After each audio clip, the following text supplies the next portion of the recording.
Bonjour, vous écoutez Pause Report, le podcast qui décrypte et analyse chaque semaine l'actualité de la voile de compétition. Pause Report est produit par Tip & Shaft, le média des professionnels et des passionnés de voile de compétition. Tip & Shaft, ce sont 2 newsletters hebdomadaires en français et en anglais, des podcasts, des événements, des formations, ainsi qu'un festival du film et un studio de production de contenu que vous pouvez retrouver sur tipandshaft.com. Je suis Pierre-Yves Gautreau et je vous souhaite la bienvenue dans Pause Report.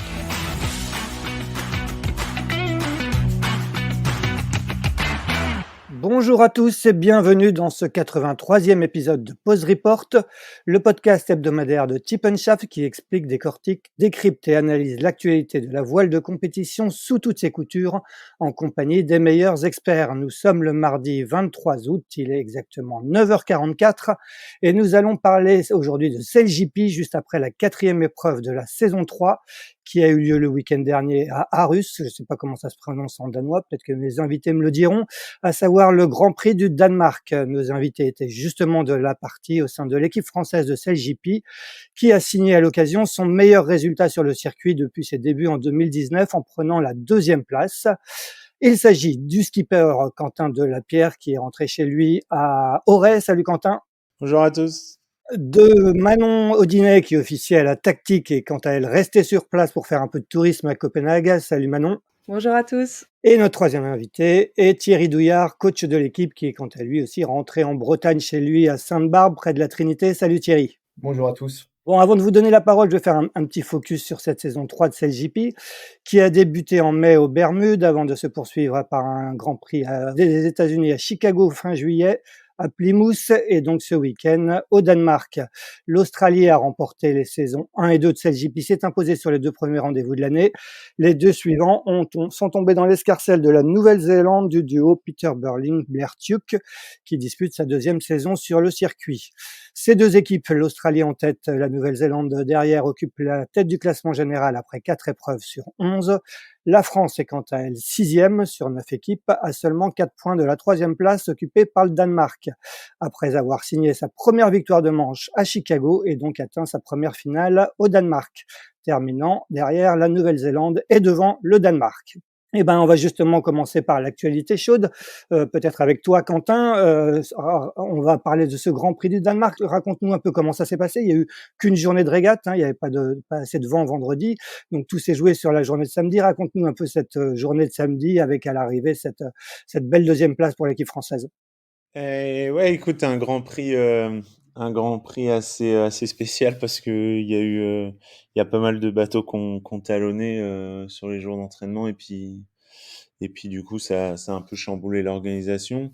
En plus de ça, pas de vent le vendredi et puis ben le samedi c'était un peu all-in quoi. Il y avait 3 manches en flotte puis une finale et, et voilà le matin ça faisait quelques événements qu'on fonctionnait bien à bord, qu'on avait le schéma bien en tête et puis je pense qu'on a avec Thierry et Bruno, on a réussi à construire une belle équipe qui s'entend bien. Et du coup, voilà, le samedi au briefing le matin, on s'est dit qu'il fallait être bien concentré sur les points ou les objectifs qu'on s'était donnés. Et puis qu'il fallait les taper et qu'on se verrait ce soir pour voir ce que ça donne. Ouais, et ça a fonctionné comme vous le voulez, c'était le scénario rêvé? Comment est-ce que les régates ont été disputées? Comment vous avez réussi à obtenir ce résultat? Bah, écoute, j'ai l'impression sur CLGP, ça peut rarement être le scénario rêvé. Il y a tellement de niveaux et de batailles qu'il y a toujours un petit grain de sable qu'il faut savoir gérer. Et ça a été le cas pour nous.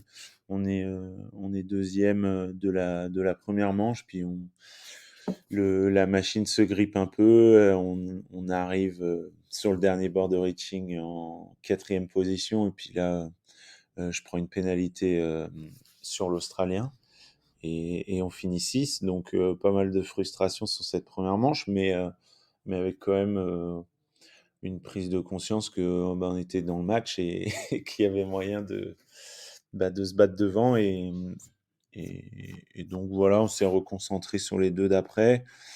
J'ai continué à prendre les départs comme je le sentais, puis petit à petit à me recaler. Et sur la deuxième et la troisième manche, on fait deux très belles manches avec, avec une belle constance dans les manœuvres et dans le bottom et puis après, en termes de stratégie, Manon m'a pas mal aidé. On discute aussi pas mal avec Kevin. Donc, voilà, enfin, moi j'ai essayé de dérouler le plan assez clairement. Et puis surtout se battre comme des fous pour le moindre point, quoi, parce que ça se joue toujours à ça. Tu passes en finale à un point ou tu passes pas. Et il y a eu sur cette troisième manche lors du deuxième portant une belle bataille avec les Australiens qui voilà comme d'hab allaient très très vite et nous ont mis la pression pour cette finale et ça s'est joué sur deux lofts et le deuxième a été fructueux pour nous parce qu'ils ont pris une pénalité et en plus de ça ils font une erreur de bottom du coup ils touchent et donc on se retrouve en tête et là ça se bat avec le Néo-Z qui prend la meilleure porte en bas de parcours et donc on finit deuxième de cette manche et à l'arrivée ça faisait bien plaisir d'entendre Thierry dire que pour lui c'était bon et que d'après ses calculs on passait en finale donc voilà super content déjà de ce premier objectif et après la finale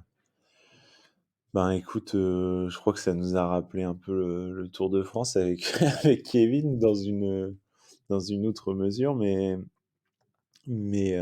c'est un peu le même format finalement. Tu recommences à zéro ta finale et puis ben là, faut avoir la niaque et envie de les manger, quoi. Et je pense que on a bien fait ça. On a fait la finale qu'on souhaitait. Le départ est bon. On pensait, enfin, très sincèrement, la photo au départ, je me suis dit, bon, bah là, c'est bon, on va être devant. Et en fait, il nous a juste smoké complet. Je sais pas d'où il a trouvé cette vitesse, mais il est revenu, euh, il est revenu hyper fort sur nous. J'ai même pas pu avoir une option pour le lofer. Et après, bah voilà, on s'est accroché jusqu'à la boue au vent. Et on était pas très loin de lui. Et vu qu'on était au contact avec les Danois, il a fallu qu'on défende notre position avec les Danois. Puis là, il s'est échappé. Et voilà, la manche s'est fait là-dessus. Après, c'est vrai que nous, vu l'écart qu'il y avait, on s'est concentré sur sécuriser la deuxième place. Et au final, voilà, très content de ce résultat. Il reste encore des choses à faire, mais c'est de bon augure pour la suite. Ouais, on rappelle quand tu parles de Kevin, c'est Kevin Péponnet, hein, qui vous a rejoint, en début de saison pour remplacer, Lee McMillan au réglage de l'aile ou du réglage de l'aile, c'est ça? Ouais, exactement, ouais. Juste on rappelle que le format de CLJP, c'est à l'issue des régates préliminaires, c'est les 3 premiers qui se qualifient, en finale. Manon, toi, bah, tu étais comme disait, Quentin à la stratégie, à la tactique, derrière lui. Comment, tu as vécu un peu ce Grand Prix du Danemark? Bah, moi, c'était mon retour après avoir regardé les 2 dernières épreuves à la télé, après les avoir suivies derrière l'écran. Donc, bah, déjà, c'était sympa d'arriver et de voir la progression qu'il y avait eu depuis l'étape des Bermudes. Enfin, c'est ça qui est sympa aussi du fait de pas tout le temps être avec eux, c'est de pouvoir voir l'évolution, même si du coup il faut voilà se remettre à jour de mon côté, mais voir que l'équipe progresse d'épreuve en épreuve, c'est hyper sympa. Et et du coup, ils m'ont plutôt bien accueilli. Voilà, j'ai pris la place d'Amélie, qui avait bien fait le travail à Plymouth. Et Amélie, on précise, hein, juste Amélie Amélie, Rioux, hein, c'est ouais, ça? Amélie Rioux, exactement. Donc elle m'avait bien briefé, elle et Aloïse Retornaz m'avaient bien briefé avant d'arriver. Donc voilà, j'avais à peu près les missions en tête et voilà, Quentin m'a fait confiance sur l'aspect stratégique et tactique et c'était sympa de se sentir bien accueilli dans l'équipe après avoir été un petit peu loin pendant un moment et voilà, je pense que du fait de notre passé ensemble en Accra, on a peut-être une facilité à communiquer ensemble et c'est vrai que c'était sympa de retrouver ça aussi, et avec Kevin aussi, d'avoir ces échanges à trois sur la tactique à mettre en place. Et voilà, enfin, c'était super excitant d'avoir une journée d'avoir une seule journée pour perfer. C'était vraiment un challenge et j'ai l'impression que l'équipe l'a plutôt bien réussi. Et voilà, super fière de cette perf. Ouais, ouais. Tu disais, hein, c'est Amélie Rioux qui était sur les 2 précédentes étapes à Chicago et à Plymouth. Comment ça se passe? On rappelle, hein, que depuis la fin de la saison dernière, il y a une femme obligatoire à bord sur chaque F50. Comment ça se passe? Comment vous répartissez un peu les grands prix c'est en fonction du planning? C'est Quentin qui décide? C'est comment se répartissent les plannings entre les différentes filles qui composent l'équipe? Tu parlais aussi d'Aloïse Retornaz. Oui, alors on essaye de s'organiser au mieux entre nous pour que ça corresponde au planning de chacune. Voilà, il faut que chacune d'entre nous puisse rester performante dans ce qu'elle a à faire. Donc voilà, on se répartit un peu les étapes en fonction des plannings. Et donc là, pour le moment, on était à en faire une épreuve toutes les 3 épreuves. Et là, Amélie va faire peut-être la prochaine à Saint-Tropez. Mais nous, ce qu'on essaye surtout de faire, c'est de garder un lien entre nous, entre les épreuves, et de se faire tout le temps un petit call après chaque étape pour se donner les nouvelles infos et puis garder le fil quoi avec ce qui se passe. Et ça, c'est plutôt sympa. Même si on navigue pas ensemble, on sent quand même qu'il y a un esprit assez coopératif entre nous trois et c'est sympa. Et il y a Camille aussi, Lecointre, qui est censée arriver, qui vient d'avoir son bébé et qui est censée arriver en cours de saison. D'accord, et est-ce que tu peux nous expliquer un peu précisément ton rôle à bord du coup, sur le bateau français? Oui, mon rôle, c'est d'aider Quentin dans les prises de décision tactiques. Donc concrètement, ce que j'essaye de faire, c'est de lui annoncer mon impression sur le prochain bord à venir, lui donner la tendance que moi je trouve bonne. Après, c'est Quentin et Kevin qui prennent la décision finale, mais voilà, leur donner un peu mon avis là-dessus et aussi surveiller tous les croisements parce que Quentin voit pas tout et en gros il faut avoir la vue à 360 parce que les choses se passent assez vite sur l'eau et c'est bien d'avoir 2 personnes à regarder ce qui se passe. Donc voilà, essayer d'éviter aussi les collisions qui peuvent coûter cher. Thierry, de ton côté, quel est un peu ton regard de coach sur la performance de l'équipe française, hein, qui je le rappelle est le meilleur résultat de l'équipe de France de SailGP depuis ses débuts sur le circuit en 2019? Je suis doublement satisfait. Alors évidemment, on est satisfait du Grand Prix en lui-même parce que c'est une journée complète où on a fait 3 belles manches qualificatives et une très belle finale. Quentin, Manon et tous les gars ont vraiment joué devant. Euh, donc sur la manière, c'est génial. Au point de vue comptable, c'est génial. Et là où je suis encore peut-être même plus content, c'est que ça récompense un travail, une méthode depuis que Quentin est arrivé, il nous a rejoint à Cadix. Ils sont jeunes hein, sur le circuit. Hein. Quentin est jeune à la barre d'un F50, si on compare au plateau incroyable contre qui on navigue. Des gens comme Manon arrivent tout juste, Kevin Péponnet, c'est la même manière. C'est des tout jeunes sur le circuit. On a nos darons, hein, nos Olivier, Matt, François qui était sur la première année et Tim. Mais c'est vrai qu'on est une équipe plutôt jeune et de voir comment le travail paie et l'investissement des uns et des autres, qui est vraiment très important, est récompensé, et ben, ça fait plaisir et c'est de bon augure pour la suite.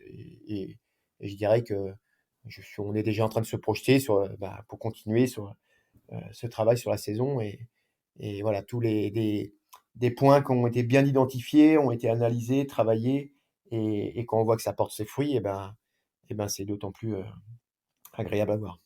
Ouais, quelles étaient un peu les consignes, hein? On rappelle donc, sur cette saison, hein, vous avez démarré un peu difficilement aux Bermudes, avec une 8e place et après vous faites deux 5e places, je crois, à Chicago et à Plymouth. Quelles étaient un peu les consignes sur cette 4e épreuve de la saison, avant le coup d'envoi des régates samedi matin? Bah, pour être très honnête, tu vois, c'est toujours la difficulté de comment les choses sont ressenties à l'intérieur et à l'extérieur de l'équipe. Les Bermudes, on fait 8, mais la première journée, on fait 9, 2 et 2, ce qui est jamais, enfin, voilà, avec un niveau excellent. Et puis la manche d'après, on s'est fait black flagger. Donc déjà, aux Bermudes, il y avait déjà les prémices de base très solides. Euh, à Chicago, on a gagné, on fait 1 et 4 le dimanche. Et puis à Plymouth, eh ben, on passe pas sur la dernière manche qui a été un peu chaotique dans le petit temps, mais sinon les gars ont été toujours devant. Donc le travail, on sait qu'on a déjà vécu des très belles journées. On n'avait pas réussi à faire 2 journées complètes. Bon, voilà, on n'a pas fait 2 journées complètes, il n'y en a eu qu'une. C'est peut-être ça qui nous a aidé. Mais non, on a bien identifié des points et quand on parle par exemple de l'implication de Manon, d'Amélie ou d'Aloïse, eh ben, maintenant que le Six Sellers féminin a été imposé sur toutes les manches depuis maintenant quelques épreuves, eh ben, on a aussi adapté notre playbook et notre bottin de ligne à comment utiliser encore au mieux une paire de bras et puis un cerveau en plus à bord. Et on va pas dévoiler tout ce qu'on fait, mais ce qui est sûr, c'est que elle intervient plus que dans la tactique stratégie, elle intervient aussi sur les manœuvres où c'est elle qui prend le relais de la barre quand Quentin va croiser, plutôt que Kevin. Donc ça permet à Kevin de se concentrer sur son aile. Et voilà, tous ces petits points qu'on a mis sur lesquels on travaille depuis quelques semaines, ben, portent clairement leurs fruits depuis quelques temps. Donc c'est ça qui est positif.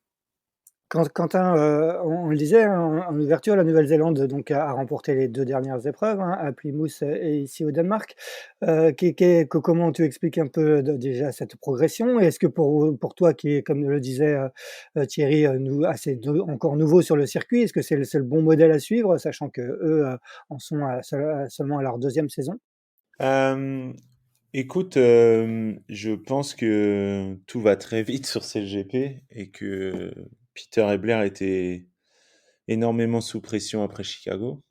Et Russell a souvent dit qu'ils mettaient énormément de temps à performer par rapport à leur vécu et leur passif. Et puis là, on a l'impression qu'ils sont sur un nuage. Donc, c'est pas anodin du tout. Ça renforce la vision que j'ai du jeu qu'il faut adopter dans cette ligue.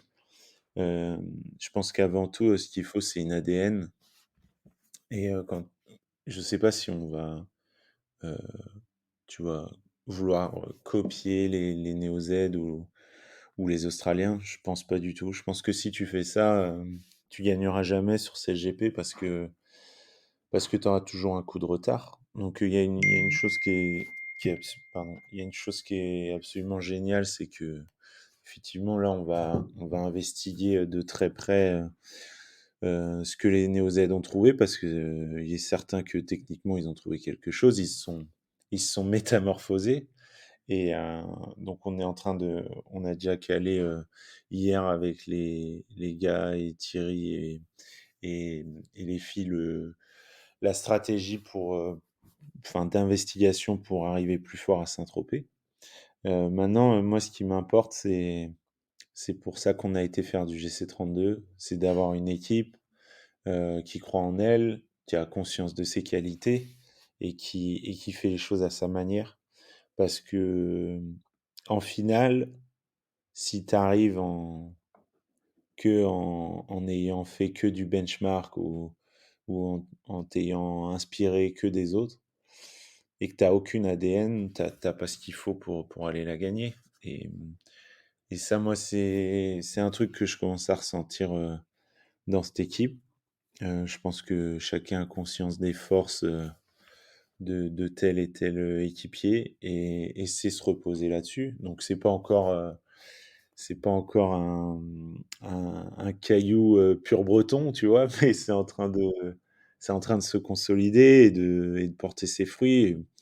Et surtout, moi, ce qui me plaît et ce que Thierry relève assez souvent, c'est qu'on arrive à le faire euh, avec souplesse et des sourires et pas du tout dans le dur, tu vois, à bouffer du nerveux. Donc voilà, on n'est pas loin et l'ADN est là, quoi. On sent qu'il se passe un truc. Ouais, ça veut dire qu'il faut avoir la pression de Russell Coutts pour performer, on le dit souvent, hein, Russell Coutts est très exigeant, parfois il met effectivement, la pression sur des équipes en leur disant: «Bah, s'il y a pas de perf, il y aura peut-être pas forcément de saison suivante». Est-ce que cette pression, toi, tu la ressens et notamment, sur l'équipe française, hein, qui avait, forcément un petit peu de pression en raison des résultats antérieurs? Ouais, tu tu peux pas ne pas la ressentir Ouais, parce que parce que Russell, à juste titre, nous fait comprendre, tous les jours, toutes les heures que c'est la meilleure ligue du monde et il faut être bon, sinon, sinon faut s'en aller et et voilà, il épargne personne, quoi. Enfin, je veux dire même Tom Slicksby, je suis sûr qu'il ressent cette pression-là donc voilà, c'est aussi, c'est une certaine adrénaline, hein. Il y a l'envie de se surpasser, de aussi découvrir, voilà, des facettes, du sportif qu'on est et enfin, moi, je sais que CLGP, je connais pas la fin, quoi. Je sais pas ce que ça va m'apporter, je sais pas jusqu'où ça va m'amener en tant que sportif et ça, c'est possible, que dans cette ligue parce que Russell l'a voulu, sans limite, quoi et je peux te dire qu'en conférence de presse, tu sais exactement, où est-ce que tu te situes dans l'esprit de Russell et c'est voilà, c'est, nous, on est dans une période, où on est plutôt bien positionné. C'est aussi très gratifiant et ça consolide et vient, comment dire? Féliciter le travail qu'on a mis en place donc voilà, c'est comme d'habitude, quand il y a de la tension, quand il y a de la pression, il y a 2 côtés, très différents, soit c'est très dur à supporter, soit au contraire c'est très gratifiant. ouais, ouais. Manon, toi, tu as intégré, l'équipe en début de saison, hein, tu disais aux Bermudes, à l'origine, tu étais parti sur une préparation olympique en accra 17, avec Quentin. Quand on débarque, sur un tel circuit extrêmement professionnel, qu'est-ce qui marque? Moi, ce qui m'a marqué en premier, c'est l'ampleur du village déjà, de tout ce qui est développé en termes de moyens techniques, le fait que les villages se montent en 4 jours et disparaissent en 4 jours aussi, et tout ce que ça demande en termes de logistique. Et voilà, pour 2 jours de course, c'est impressionnant le nombre de personnes qui bossent sur ce projet-là. Ça, il faut pas l'oublier. On n'est pas tout seul, on n'est pas seulement 6 navigants sur l'eau. Il y a aussi beaucoup d'équipes derrière, et ça, c'est très différent de l'olympisme où là, on est plutôt très très couteau suisse et on doit être capable de tout faire. Là, on a une super équipe autour de nous et il faut savoir s'en servir. Et je pense qu'on est plutôt bien loti dans l'équipe de France. Et après, ce qui est aussi incroyable, c'est la densité sur l'eau et le niveau qu'il y a. Voilà, on voit que la moindre mini erreur coûte très très cher et il y a pas beaucoup de place pour les rattraper. Donc, euh, donc c'est vraiment une intensité énorme. Et voilà, là c'est pas 12 courses qui se suivent pendant une semaine, c'est 2 jours, et sur ces 2 jours-là, il faut être là, et il y a pas d'autre choix, et ça ressemble plus à des épreuves d'athlétisme ou voilà de sport assez court, et c'est super sympa, et je trouve que c'est super stimulant. Et au niveau des sensations, est-ce que j'imagine que c'est quand même particulier de naviguer à 50 nœuds, c'est pas tous les jours? J'avoue que je pense que je me rappellerai longtemps de ma première journée où Quentin m'a dit tu veux aller sur l'eau aujourd'hui ou pas? Je dis bah oui, de toute façon il y a un moment il faut bien y aller. C'était aux Bermudes et il y avait de l'air, mais voilà, moi c'est ce que j'aime dans notre sport, c'est qu'il y a des sensations de dingue, et c'est une chance incroyable de pouvoir monter sur ces bateaux-là, donc il faut surtout pas dire non à ça. Et je me rappelle de la première abattée, ouais, je me rappelle m'être bien accrochée à ma petite sangle de survie, non, c'est incroyable. Ce qui est le plus impressionnant, je trouve, c'est les vitesses dans les virages, et comment on peut se faire la dégager du bateau si jamais on n'est pas prêt. Voilà, faut vraiment, enfin, chaque seconde, il faut être concentré, sinon ça peut mal se passer, on peut se faire mal, Et même à l'arrière, il faut être focus 100% du temps. Thierry, toi qui accompagne, l'équipe française, Manon parlait de densité incroyable et on a l'impression que l'objectif, de Russell, était justement que le plateau devienne de plus en plus homogène. Est-ce que tu as l'impression qu'il le devient? Là, on voit qu'il y a quand même des vainqueurs différents, alors qu'avant, il y avait quand même l'Australie qui était un petit peu au-dessus du lot. Est-ce que le plateau est en train de devenir, aussi dense que le dit Manon? Oui, tout à fait. L'objectif de Russell, il est clair, hein, il est de réunir les meilleurs skippers, les meilleurs barreurs, les meilleurs équipiers, les meilleures équipières à armes égales sur un bateau, sur des bateaux qui sont certainement les plus incroyables aujourd'hui qu'on puisse voir. Donc aujourd'hui, l'autre politique de CLGP, c'est qu'on a on a un share data service, on partage, c'est-à-dire que nous, on a notre équipe technique avec trois préparateurs, mais on n'a pas le droit d'intervenir sur nos bateaux sur 95% des paramètres quasiment en préparation, parce que c'est géré de la même manière pour toutes les équipes. Et ce qui fait que comme on a accès aux data, c'est de l'open data, on a accès en permanence aux reports de toutes les équipes, et ben ça tire tout le monde vers le haut. Et une équipe qui travaille, je dirais, de manière intelligente, si elle, évidemment, il faut qu'elle soit forte à l'origine, mais eh ben, elle arrive à combler une partie du retard qu'on a, parce que là, quand on parle de Burling et Tuke, c'est des gars qui ont fait deux campagnes de Coupe de l'Amérique sur des bateaux comme ça, et on ne rattrapera jamais leurs heures. Tom, c'est pareil, Ben, c'est pareil. Jimmy, c'est pareil, bien sûr. Donc, cet open data nous permet, nous, d'accéder à tout. Et puis, si on fait bien les choses, on arrive à utiliser ça pour être capable de jouer dans le mix et puis maintenant d'en sortir un petit peu sur la tête de course. Et c'est ça qui est passionnant. Mais il faut vraiment reconnaître que c'est le niveau qu'il y a des équipiers, des barreurs et des équipières, il est juste incroyable. Ça navigue extrêmement bien. Et je pense que la première année, tu pouvais faire des erreurs et ça passait encore. La deuxième, là aujourd'hui, tu fais une erreur par manche, bah, tu sors du podium tout de suite et voire même tu es au fond du quart. On voit l'exemple, c'est Nathan Outridge qui est revenu, qui a un peu moins navigué, qui est venu avec l'équipe suisse là pour prendre la barre, qui a une très bonne équipe, hein, parce que c'est une équipe suisse, mais avec des équipiers, certains équipiers d'expérience.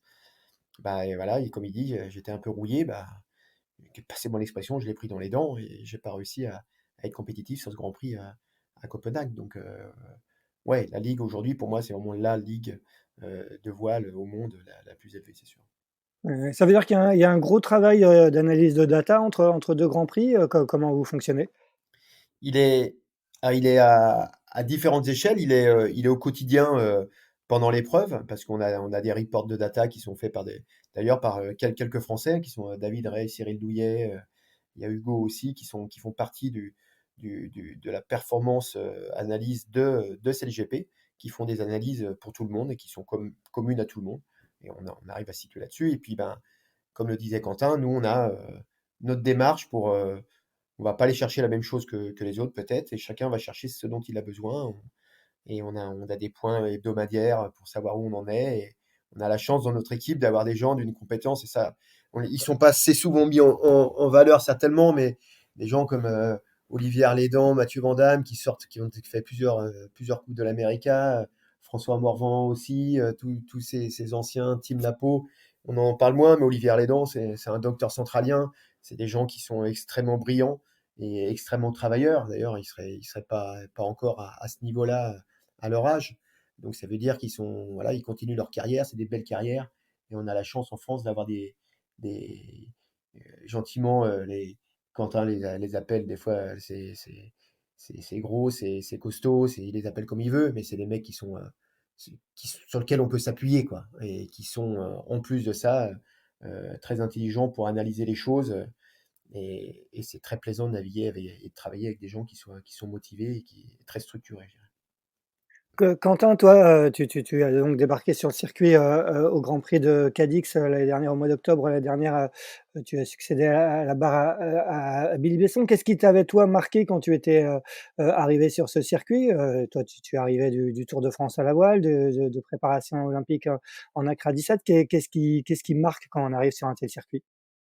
Bah, écoute, ce qui marque, déjà en premier, c'est la machine.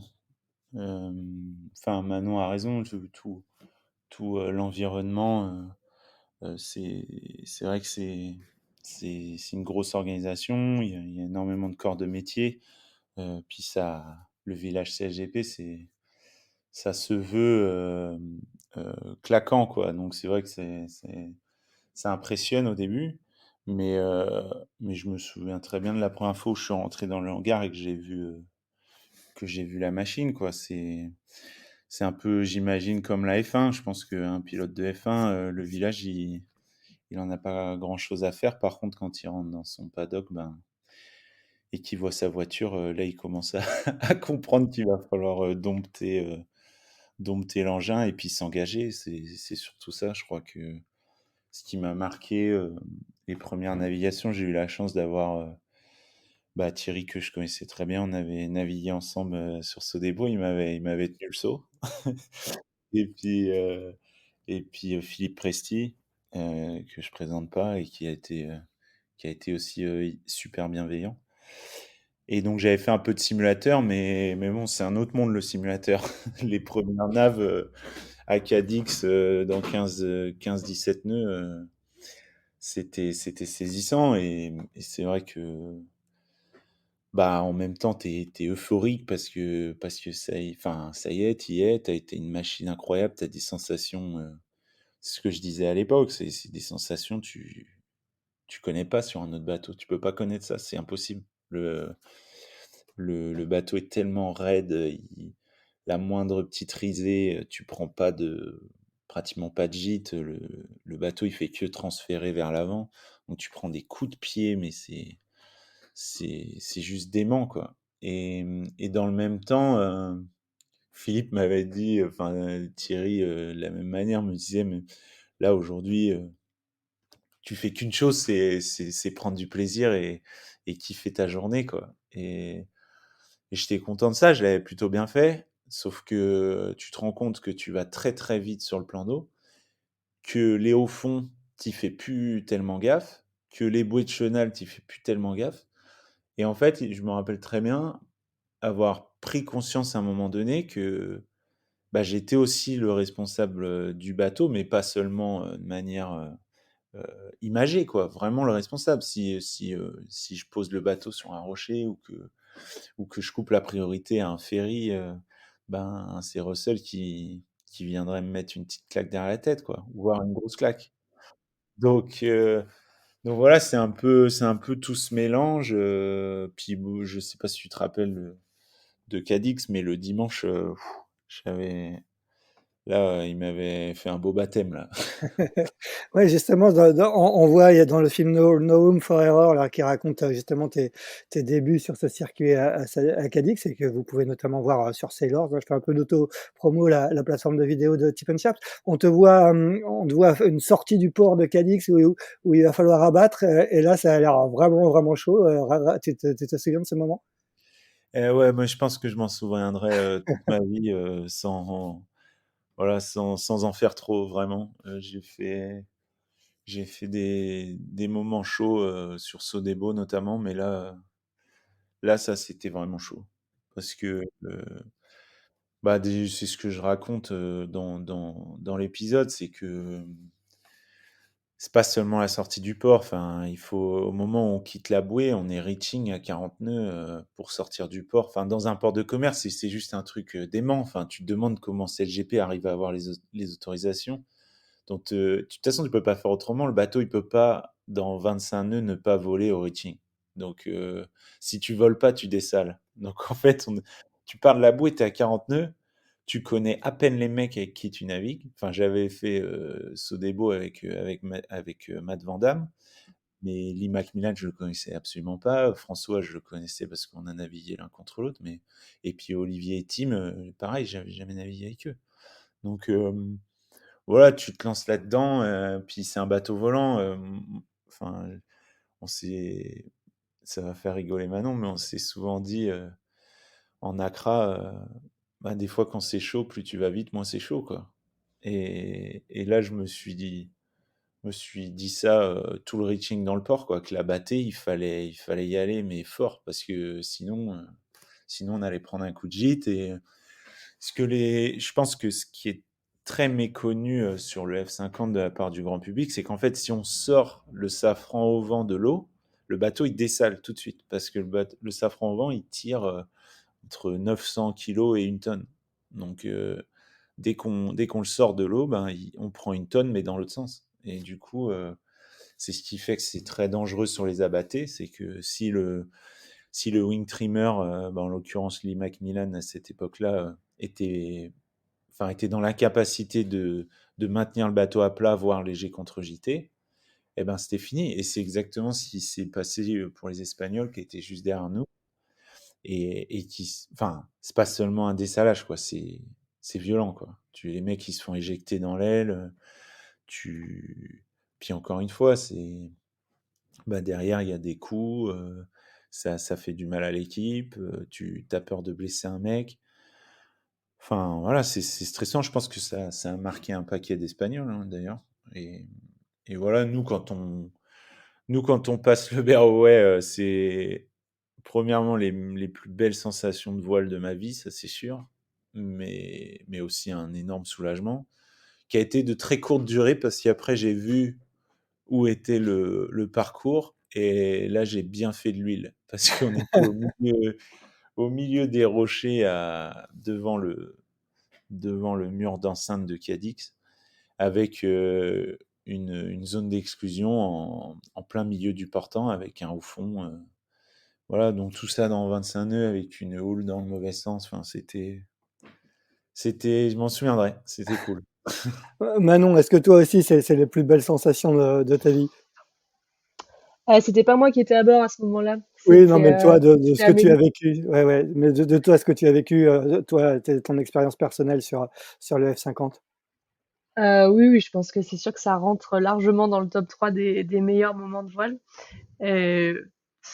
Comme disait Quentin, c'est vraiment des sensations qu'on retrouve pas ailleurs. Le fait de se faire coller au fond de au fond de la coque quand dans les virements ou dans les holophées, c'est quelque chose d'assez incroyable. Et oui, je pense qu'il n'y a pas beaucoup d'autres supports dans lesquels on peut retrouver ces sensations, c'est sûr.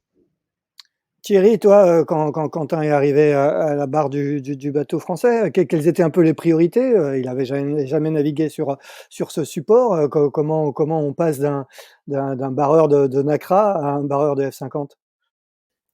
Bah ça, Quentin est quelqu'un que j'ai rencontré en 2015 sur le premier Tour de France à la voile en Diam 24, quand il avait monté son projet avec sa bande de potes là ça devait être Vanaglo Lorina si je me trompe pas. Et très vite on a vu il y avait un bateut avec des jeunes là, moi j'étais chez Spindrift, une grosse équipe avec Mathieu d'ailleurs, avec Mathieu Vandamme et François Morvan et Xavier Réville.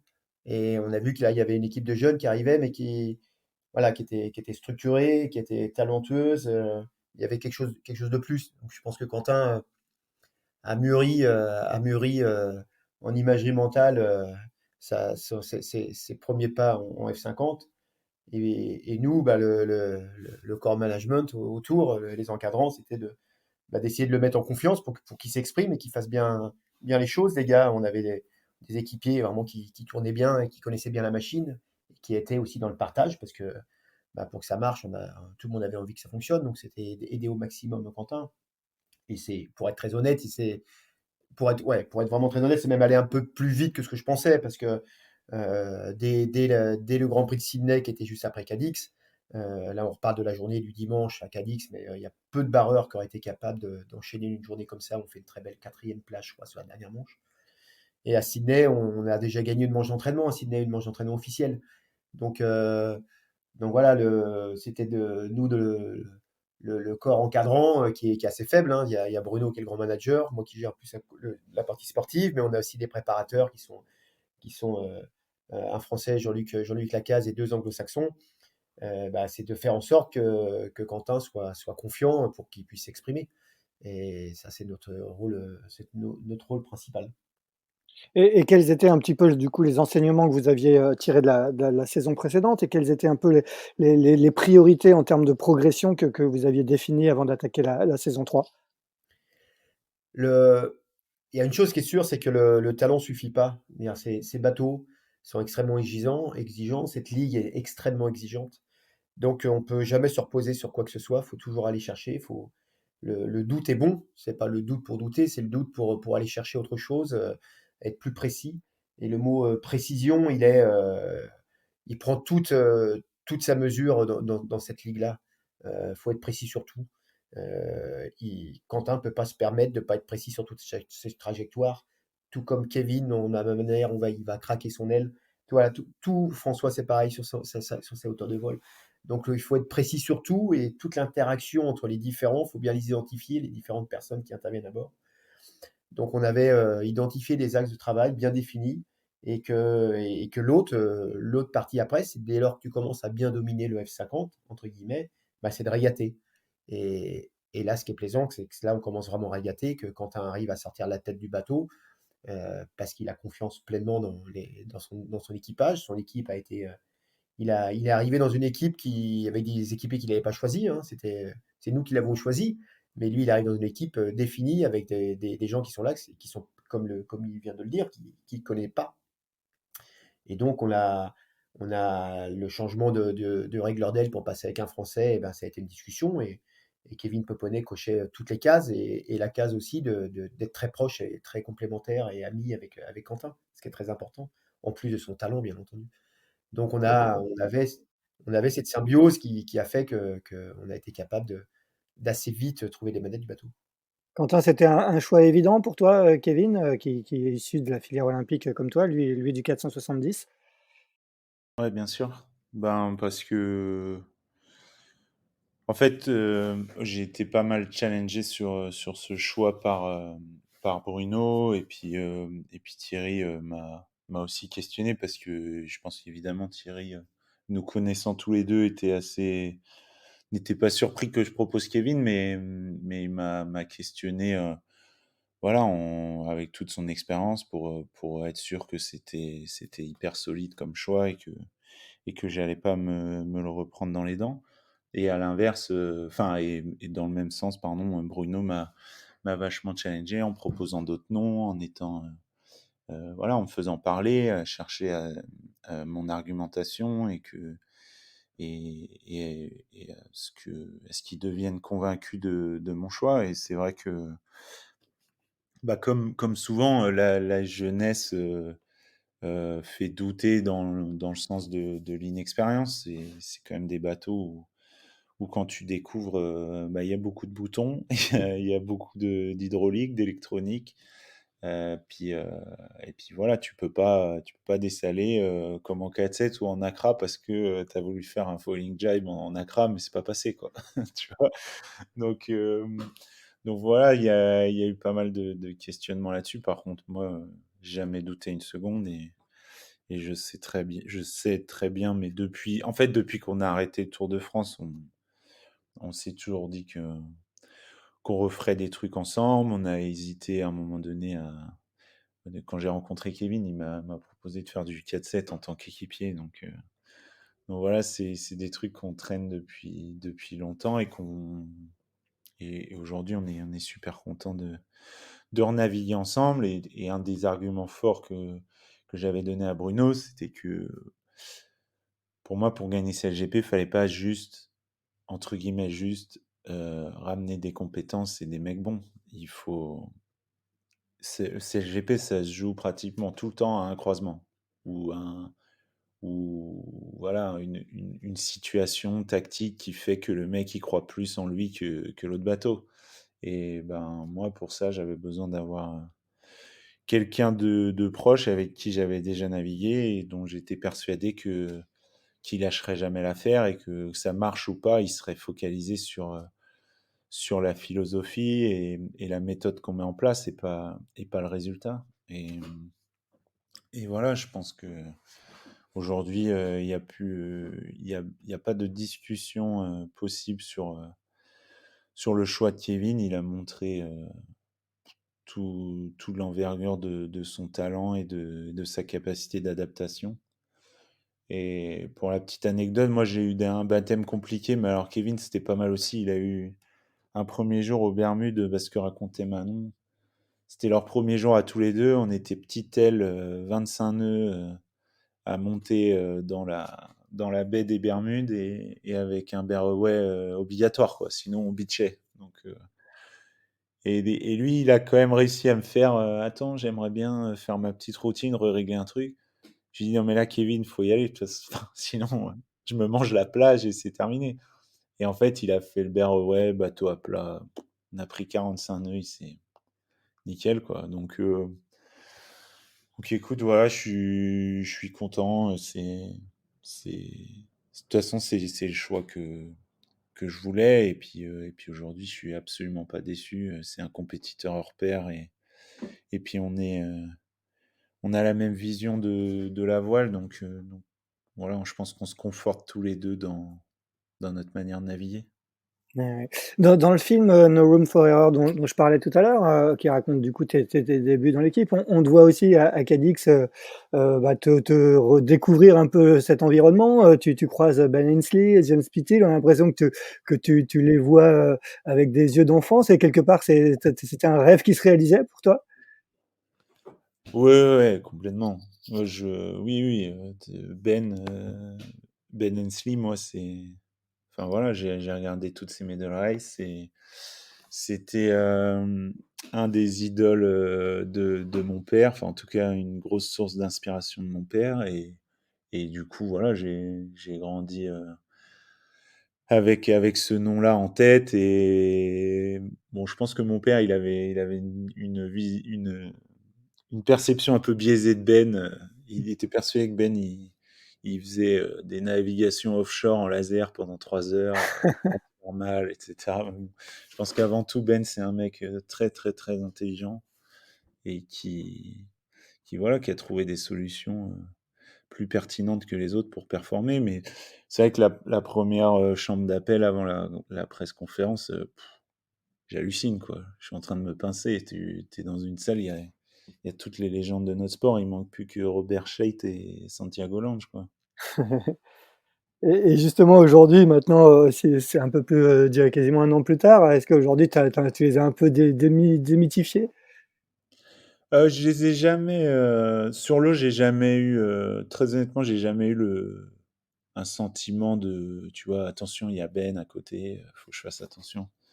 Au contraire, je pense que ça a été un moteur, enfin, jusqu'ici dans ma carrière de vouloir les manger, quoi. Et du coup, ouais, je sais pas, ça me délivre une énergie assez sympa ben voilà, de vouloir concourir contre eux, de vouloir faire mieux, de m'en inspirer aussi. Et une fois sur l'eau, voilà, un F50, c'est un F50, que ce soit Ben, Nicolas, Jordi ou Pete, c'est pareil, quoi.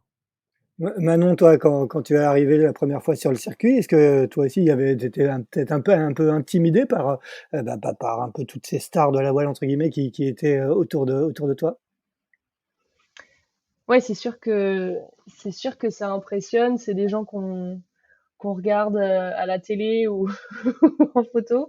Et c'est vrai que j'avais exactement le même sentiment d'être un peu un enfant arrivé dans la cour des grands. Et c'est vrai que les premières journées aux Bermudes, j'étais assez observatrice et voilà, c'est assez sympa de pouvoir jouer dans la même cour que tous ces grands navigateurs. Et les autres filles des équipes étrangères, tu les connais? Est-ce qu'il y en a contre lesquelles tu as navigué en olympisme? Est-ce que vous arrivez à échanger entre vous? Oui, elles viennent quasiment toutes de l'olympisme. Quelques-unes viennent du NACRA aussi.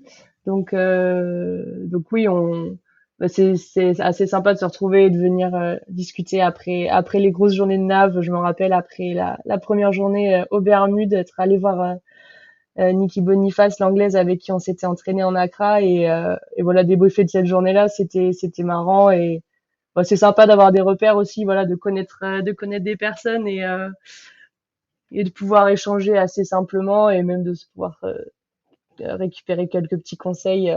C'est toujours sympa. Bon, le prochain rendez-vous, donc, c'est le Grand Prix de France, hein, à Saint-Tropez les 10 et 11 septembre. Thierry, comment vous allez préparer ce Grand Prix? Est-ce que comment vous fonctionnez entre 2 Grands Prix? Bah, comme je disais, on a, on essaie d'identifier trois axes de travail sur lesquels qui vont être les mots d'ordre sur lesquels on veut vraiment, on dit cocher la case. On a euh, que ce soit sur des réglages, sur du boat handling, sur une phase de parcours. Euh, c'est important que l'équipe soit concentrée sur trois objectifs bien clairs. Donc, toute notre phase de travail entre les Grands Prix, elle est de déterminer un petit peu ces axes de travail et surtout d'apporter des potentielles solutions et qu'on va essayer ou du moins on va s'améliorer. Ce qu'il faut se rendre compte, c'est qu'on a très très peu de temps d'entraînement. Euh, Aujourd'hui, la ligue est faite de telle sorte qu'il y a un tel enchaînement que on a une journée maximum d'entraînement libre et la journée d'après, c'est l'entraînement officiel qui est un format de course en fait. Donc on a très peu de temps pour essayer des choses en dehors des courses. Donc c'est à nous d'être super pragmatiques, d'être super efficaces. Euh, Ça c'est le premier point. Donc on disait, on a des rendez-vous de perf meeting. Et puis voilà, ce que je remets encore en amont, en avant, c'est que on a des gens qui sont très travailleurs et de leur côté, ils vont aller, comme on dit, checker leur vis-à-vis des autres équipes, regarder les datas, où je suis bien, où je suis moins bien, qu'est-ce que je pourrais faire d'autres choses et toujours en alerte technologique parce que on utilise les bateaux différemment il y a 2 ans, qu'il y a un an donc tout le monde va chercher et va être plus précis et plus s'appuyer sur différents paramètres. Donc ça, c'est important de rester là-dessus. Après, la spécificité de Saint-Tropez, c'est que oui, c'est le Grand Prix en France, c'est le Grand Prix chez nous. Euh, mais c'est ce que je disais aux gars, et je pense que là-dessus on est assez clair, c'est que évidemment c'est pas de la pression, c'est au contraire, faut que ce soit positif. On a la chance d'être dans la ligue de voile du monde. On a une épreuve chez nous en France, dans un lieu mythique qui est Saint-Tropez. C'est que du bonus et c'est pas quelque chose qui doit nous mettre plus de pression. Il faut absolument qu'on performe là. Le nombre de points que gagnera le vainqueur à Saint-Tropez, c'est le même nombre de points que ça sera à Cadix après ou à Dubaï.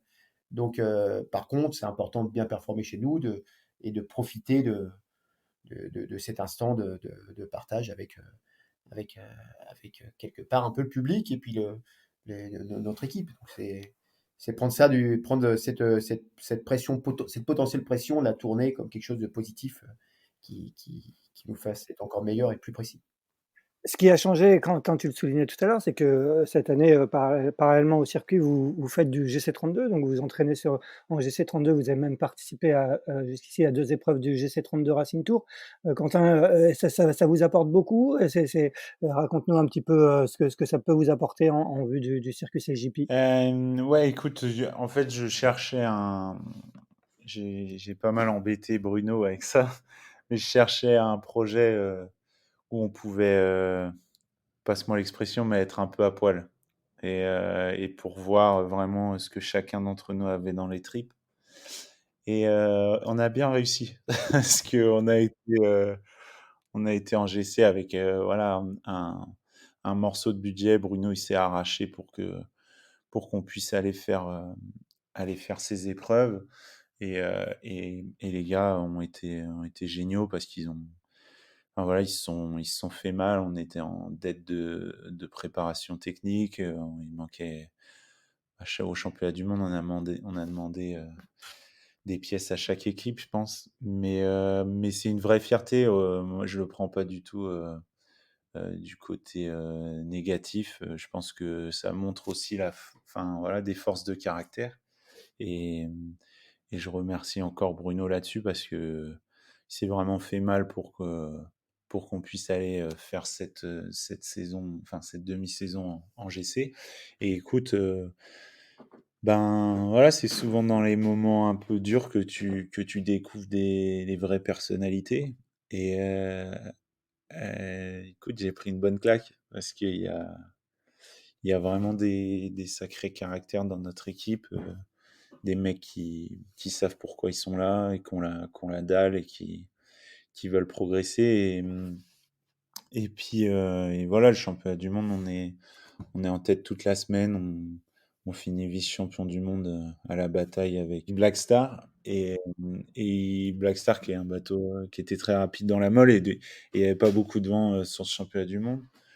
Et voilà, on vient faire vice-champion du monde. Je pense que on vient aussi récompenser le travail de Bruno là-dessus, et il était très content. Et puis surtout, bon, on met la première pierre de fondation sur notre équipe, quoi. Tu sens que c'était plus du blabla, que la méthode, elle portait ses fruits, que la collaboration que je souhaitais, ben, elle fonctionne. Et je pense qu'ils se sont rendus compte aussi que je faisais confiance. Et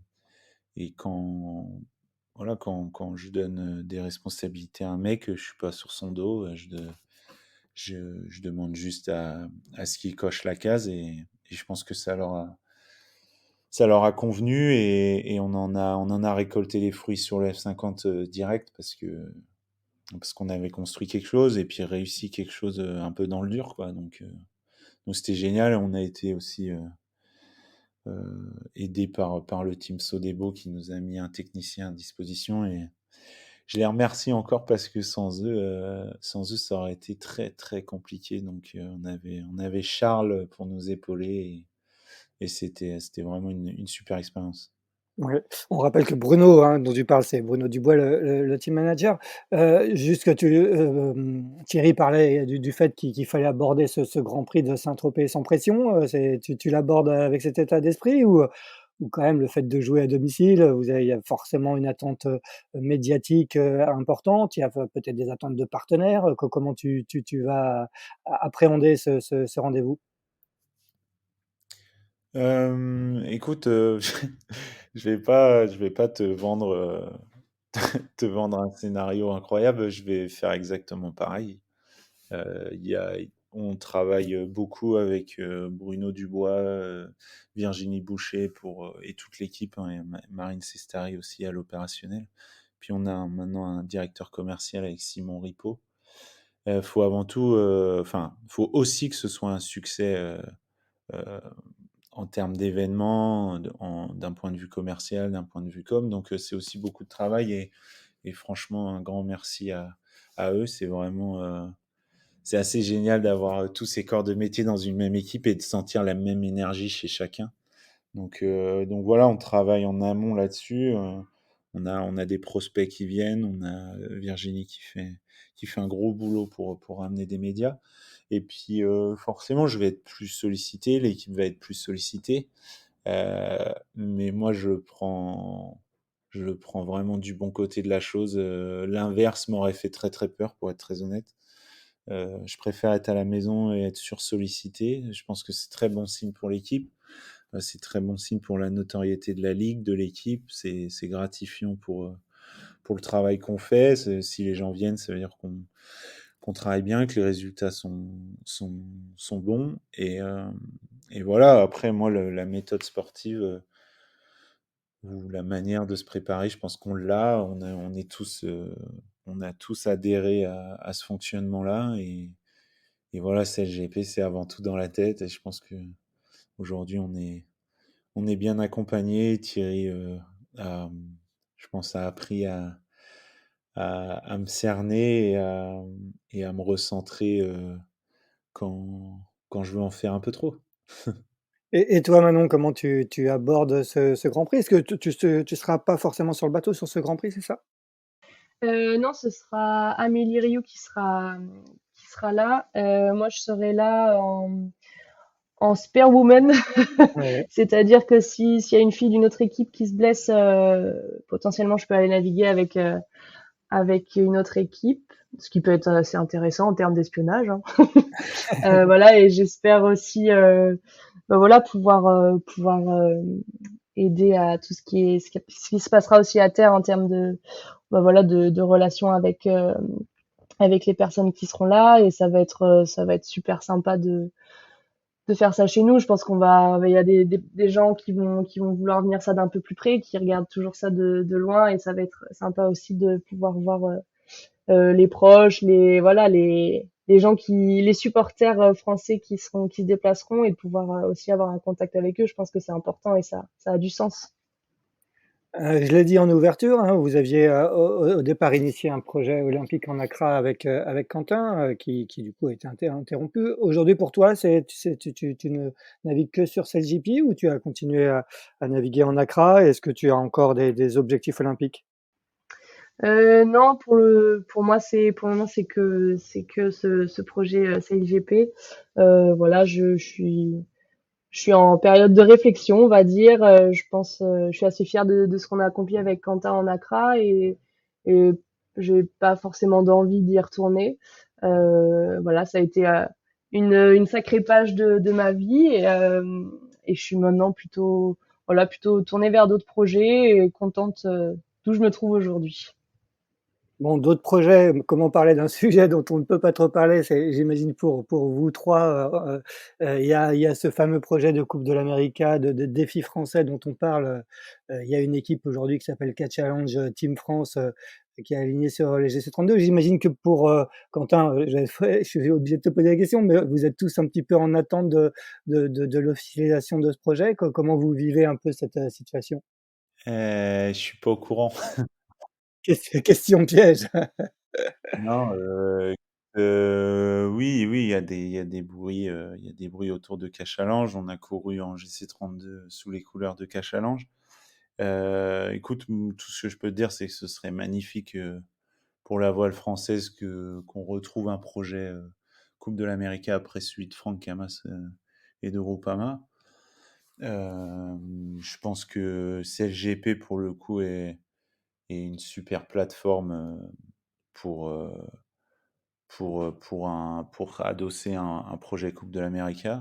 Et, et voilà, aujourd'hui, notre projet, c'est de gagner CLGP. On est focalisé là-dessus. Je pense que c'est déjà pas mal de taf. Ouais. Et c'est un rêve aussi enfin, de performer sur CLGP, et de montrer que la France, est capable, de, voilà, de rivaliser avec ces grosses nations, sur des F50. On est tous concentrés là-dessus. Le projet Coupe, on verra en temps voulu. Thierry, l'objectif affiché en début de saison était de faire un top 3 au général à l'issue de la saison. Comme je disais tout à l'heure, la France est 6e à seulement 4 points de la 3e place au général, qui est occupée, je crois, par le Danemark. Est-ce que c'est toujours l'objectif? Oui, l'objectif, il a été donné, il est là. C'est, on se projette, pour être très honnête, on se projette pas à plus loin que le prochain Grand Prix. C'est de Grand Prix à Grand Prix. Il faut performer à chaque fois, il faut performer à chaque journée, à chaque manche, pour atteindre avant tout la finale de l'événement en lui-même, et de performer après sur la finale. Et puis, et les Grands Prix s'enchaînent. On se projette pas plus que ça, mais ouais, on sait où on veut aller. Euh, je sais pas le temps que ça nous prendra pour y aller, mais ce qui est sûr, c'est que la progression est très encourageante, et on est dans notre plan de marche. Et voilà, c'est comme disaient les Anglais, stick to the plan. Voilà, on y est, on continue, et puis c'est génial à vivre, c'est génial à vivre. Donc voilà, on, on se projette d'épreuve en épreuve. Bon, match après match, comme disent les footballeurs. Pour finir avec toi, Thierry, tu es un fidèle, de l'équipe, Sodebo depuis des années. Tu continues à travailler avec Thomas? Est-ce qu'en vue de la route du Rhum, comment est-ce que tu es toujours, dans l'équipe? Est-ce que tu vas faire partie de la cellule de routage? Il y a donc oui, je suis un fidèle, enfin, avant tout un ami de Thomas et l'équipe Sodebo. C'est vrai qu'on a une ADN avec Sodebo qui est assez, il y a plein de gens ici, ben, évidemment Quentin, hein, Quentin qui a été, qui a été un peu aussi épaulé par Thomas. Il y a Mathieu et François qui ont fait la tentative de Jules Verne avec Sodebo il y a 2 ans. On a couru Nice Ultimate ensemble avec Mathieu et Quentin, donc on a une histoire commune. Voilà, maintenant aujourd'hui Sodebo va être mis à l'eau dans quelques jours, avec l'objectif numéro 1 qui est la route du Rhum. Il y a une équipe de routage avec des gens extrêmement compétents. On a des personnes qui sont dans l'équipe. On s'est entouré d'une personne étrangère aussi qui a rejoint déjà l'équipe sur la Transat Jacques Vabre l'an passé, qui s'appelle Will Oxley, qui est une grosse pointure, un Australien. Voilà, donc il y a tout un groupe qui travaille pour aider Thomas à atteindre lui son Graal, c'est de regagner il l'a gagné au monocoque je crois en 1998, en même temps que son meilleur ami qui était Laurent Bourgnon. Voilà, son Graal à lui, c'est de retourner gagner cette fois-ci en ultime la Route du Rhum 2022. Eh bien, ça sera le mot de la fin. Merci beaucoup Thierry, merci Manon, merci Quentin. On vous souhaite une bonne préparation de ce Grand Prix de Saint-Tropez sur lequel toutes les attentions seront portées le week-end du 10 et 11 septembre. Et quant à nous, on se retrouve pour un nouvel épisode de Pause Report mardi prochain. Bonne journée à tous.